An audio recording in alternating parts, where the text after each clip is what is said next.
Good evening. Assistance for high school seniors to pursue their college dreams. Bennett Marks explains Apple Lambda, a new, in 1986, organization for LGBT employees at Apple Computer Incorporated. UC Santa Cruz abruptly shuts down their 32-year-old Shakespeare Festival, but a new theater company is carrying on the tradition on this May 2015 edition of Outlook Video.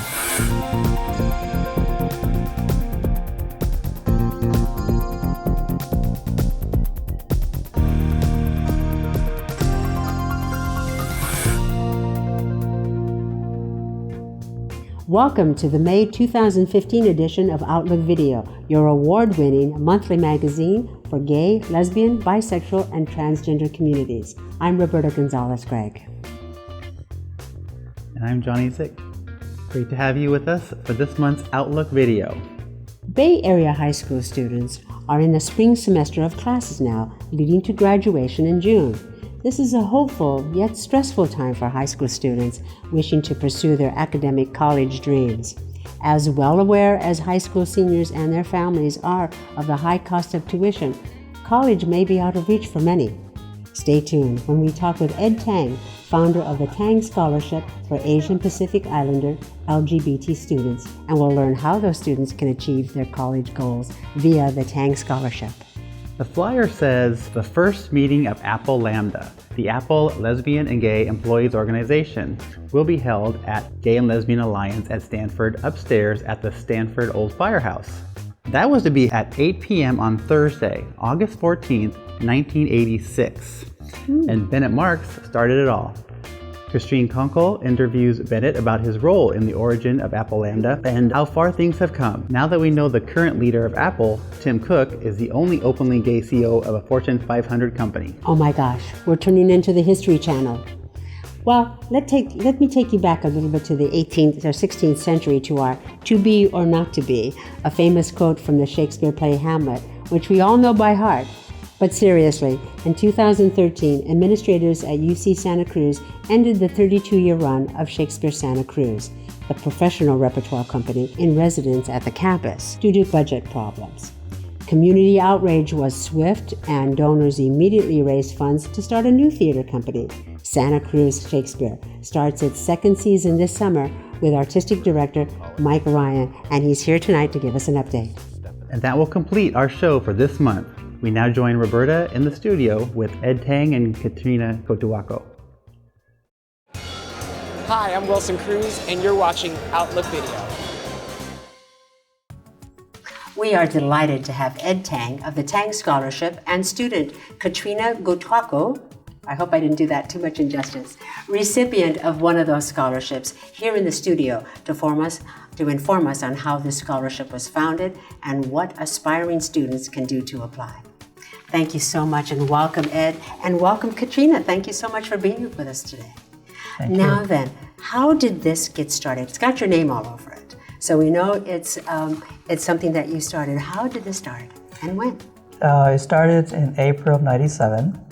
I had the opportunity with a sum to start something I always wanted to do, which is a scholarship to help API LGBT students, and so they can pursue their education without shame. I love the part that you just said, without shame. In fact, it states in your webpage that your scholarship allows hundreds of GLBT youth to go to college and have a better chance of attaining their educational and life goals. But what it also states, and I think is just as important, this award is meant to help GLBT youth to proudly achieve their educational goals and dreams without having to feel any shame. You're not only giving scholarships, you're helping lift up the LGBT community of Asian and Pacific Islanders specifically. This is a wonderful thing. Katrina, did you find that that's exactly what may have happened for you in your instance? Yeah, I definitely felt that way, just because it is specific to the API community, the API LGBT community, and knowing that there's this foundation, this individual donor to support you because of who you are is very validating. Was it difficult to apply? No, it was clear in terms of what you had to do, so it wasn't confusing, but there was a process that you had to invest a lot of time and effort in, an essay, recommendations, sort of transcripts, and an interview process. Okay, so you didn't make it easy.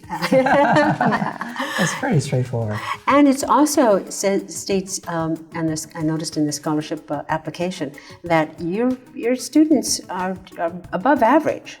Yes, actually, they are outstanding students.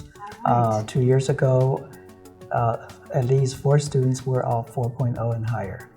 They're outstanding students. That speaks very well of your students. You too, young lady. Okay. How exactly does one apply? You can do this online?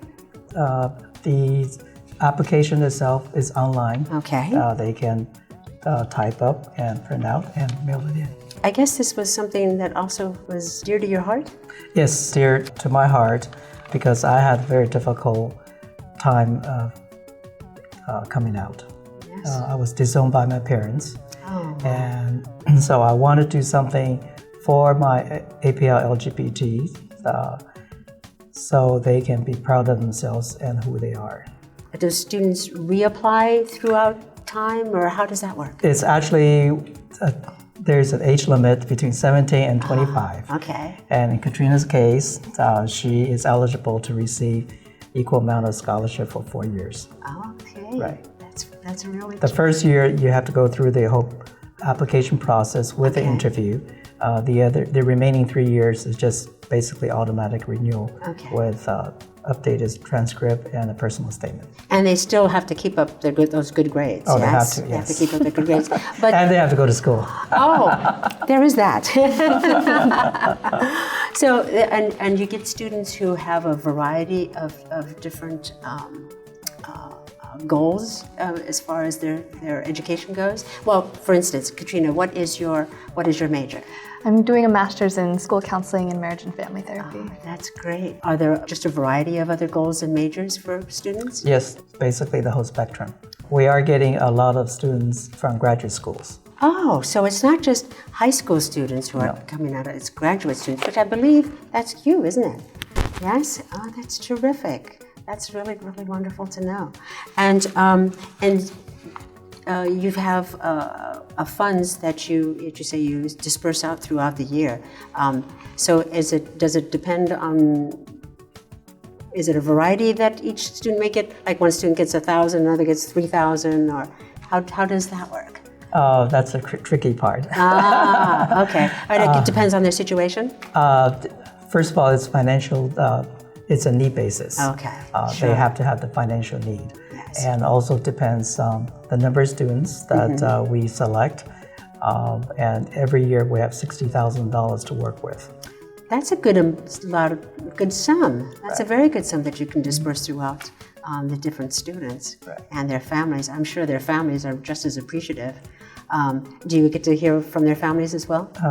Not often. No? Okay. But it's good, again, that you are doing this service to the community.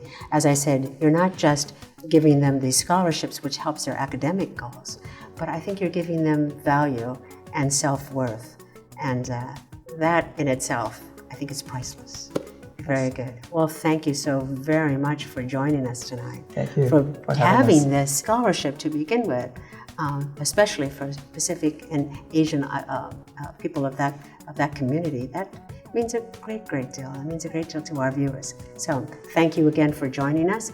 For more information, go to sites.google.com/Tang Scholarship. Thanks again for being with us tonight. Thank you for having us, Roberta.